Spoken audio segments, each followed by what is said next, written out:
In 2019, YouTube was caught violating the Child Online Privacy Protection Act, or COPPA. Since settling, YouTube has enacted new policies that are meant to serve as a smokescreen so they can dodge responsibility and scapegoat creators.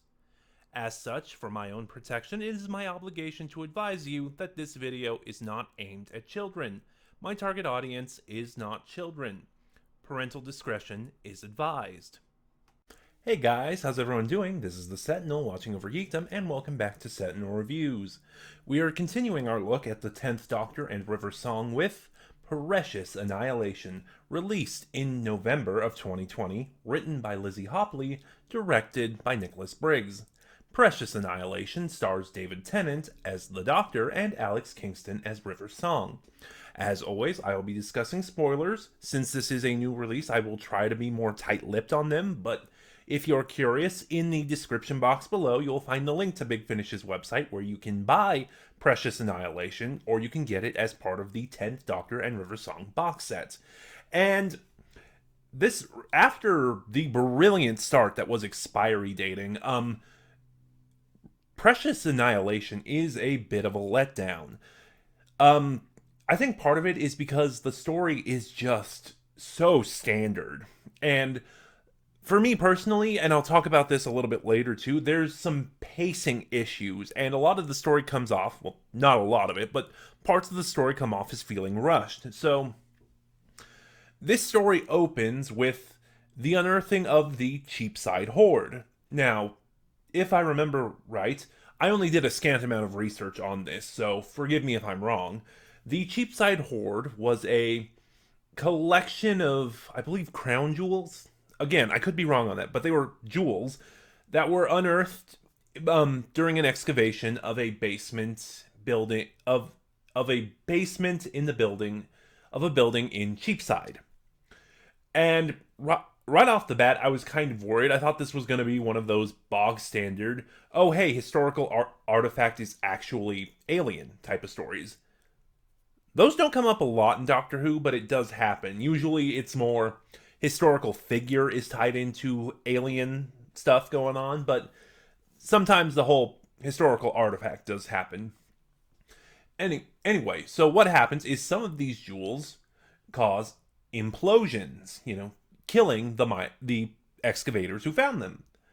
And after meeting up with River, the Doctor and River decide to go back to before the jewels were lost, and I believe it was the Victorian era.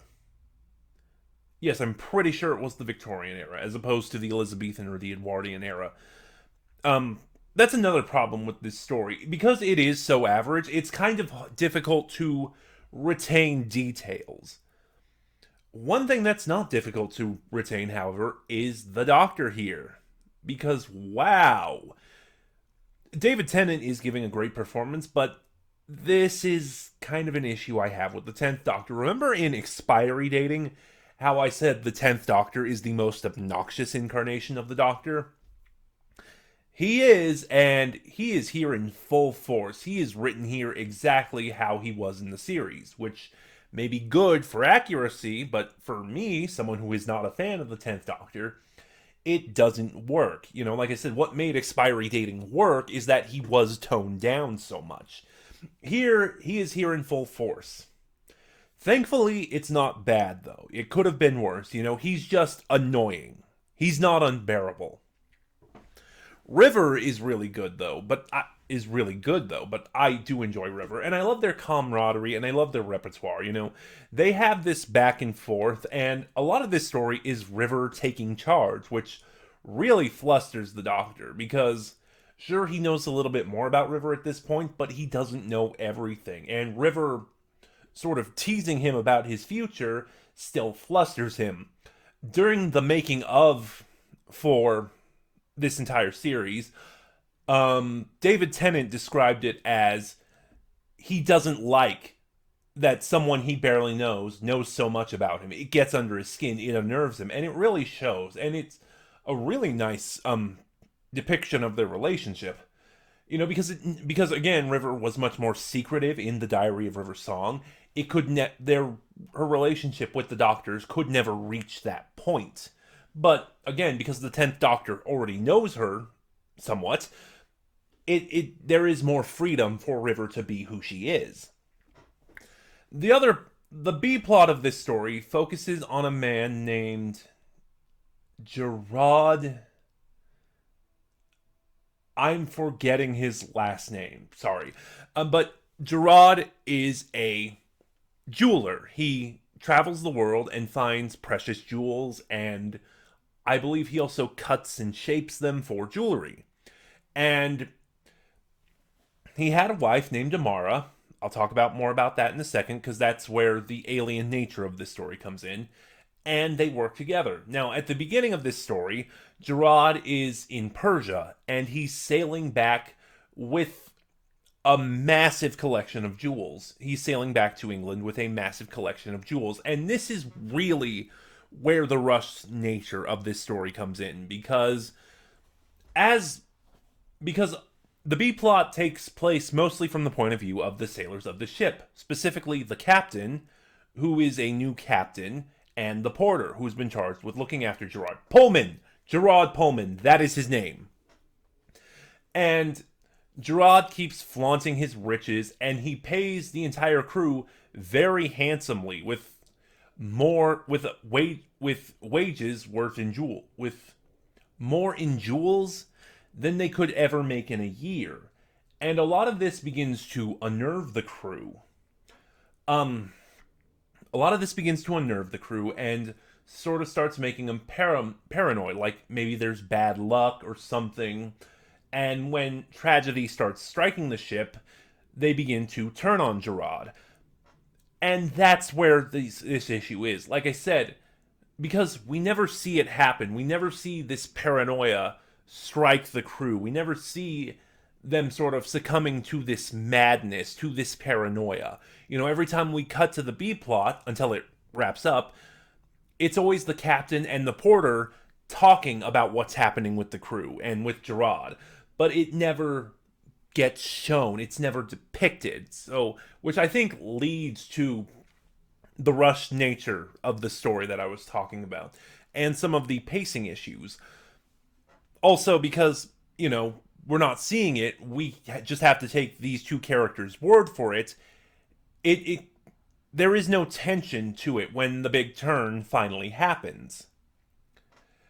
And then it's weird too, because the way this story goes, the third act is the weakest part of this story. So after everything with Gerard gets resolved, the Doctor and River now have to figure out what to do with Amara, Gerard's wife and co-worker, who is also a jeweler, who it turns out to be who is an alien. And this third act, after the first two acts, is entirely resolving Amara's unfinished business. And this is where a lot of the pacing issues come in, because, this is where it starts to feel like it just keeps going. And this is where the 10th Doctor starts really tipping the scale towards unbearable in regards to his characterization, because the 10th Doctor, no offense to David Tennant, who again is great, the 10th Doctor does not do self-righteous well. He doesn't. He essentially tries to be the 6th Doctor, and it just fails. The other thing I don't like is how heavy this leans into Forest of the Dead, because in trying to resolve Amara's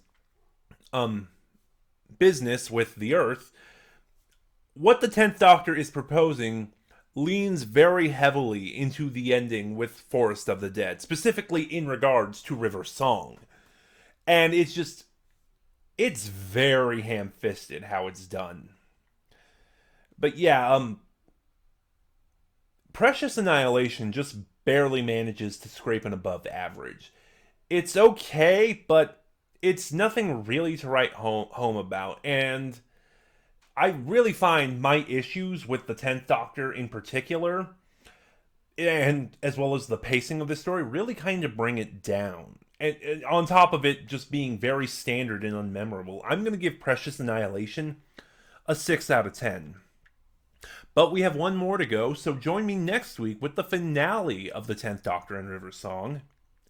ghosts.